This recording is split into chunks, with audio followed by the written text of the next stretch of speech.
As I shared in the announcements just before the service, I'm continuing to have a surprising level of cognitive difficulty since recovering from COVID-19 last month. I'm told that this is not unusual.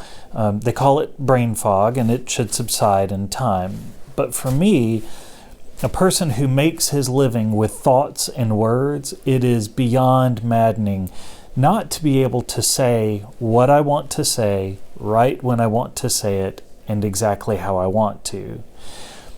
But I wonder if there is a lesson in this. The Bible tells the story of Zechariah. Zechariah was the father of John the Baptist, and when he did not believe the angel who told him that his barren wife would finally have a son, the angel took Zechariah's voice from him until the day of John's birth. For 9 months, all Zechariah could do was to write his thoughts down on a tablet. He could not speak, and he had to do a whole lot of listening. I've often wondered what that must have been like, not to be able to speak, and only to be able to listen. Well, in today's Old Testament lesson, we hear about the call of another person, Samuel, a small boy serving in the household of Eli, the high priest. The Bible says that the word of the Lord was rare in those days. Visions were not widespread. In other words, the entire nation was in a huge spiritual dry spell. People had not heard from God in ages, probably because they were too busy running their mouths and not doing enough listening. The way the story's told, even Eli, who was the high priest, was surrounded by darkness. It says Eli's eyesight had begun to grow dim so that he could not see. But make no mistake, that wasn't just about cataracts and old age. It was about spiritual blindness too.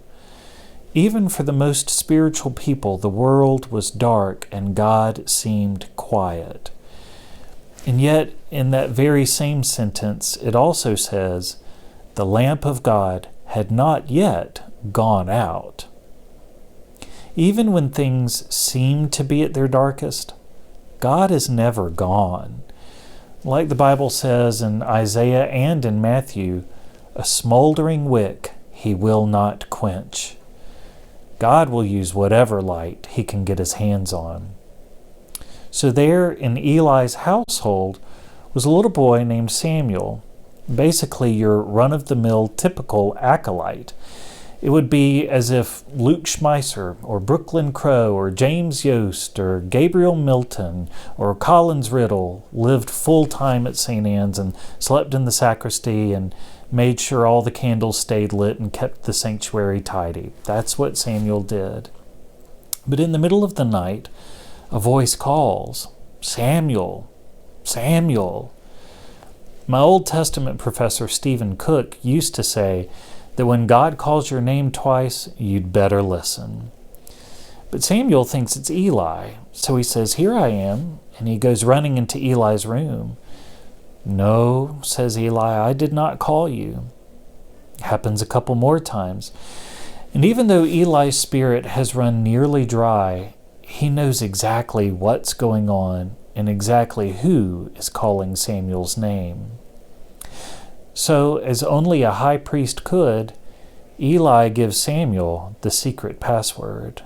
He says, look, I'm not the one calling you, but if it happens again, all you need to say is, speak, Lord, for your servant is listening. That's exactly what happens, and that's exactly what Samuel says.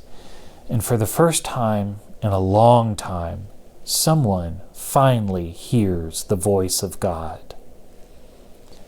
Speak, Lord, for your servant is listening. These days, everyone has something to say.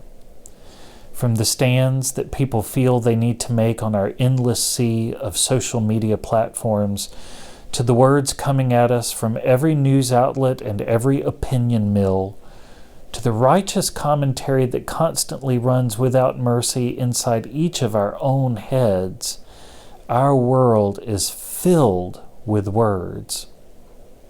No wonder it feels like we're in a spiritual dry spell. No wonder it feels like ages since we've heard the voice of God. But listen up, because here's the promise and here's the grace. The lamp of God has not yet gone out, and a smoldering wick He will not quench. God is calling your name, not once, but 2 times, maybe even 1,000. And He has already given you the secret password with which to respond.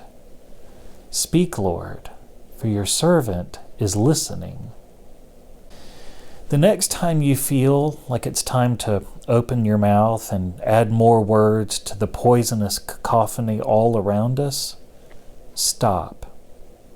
Stop, breathe, and say, Speak, Lord, for your servant is listening.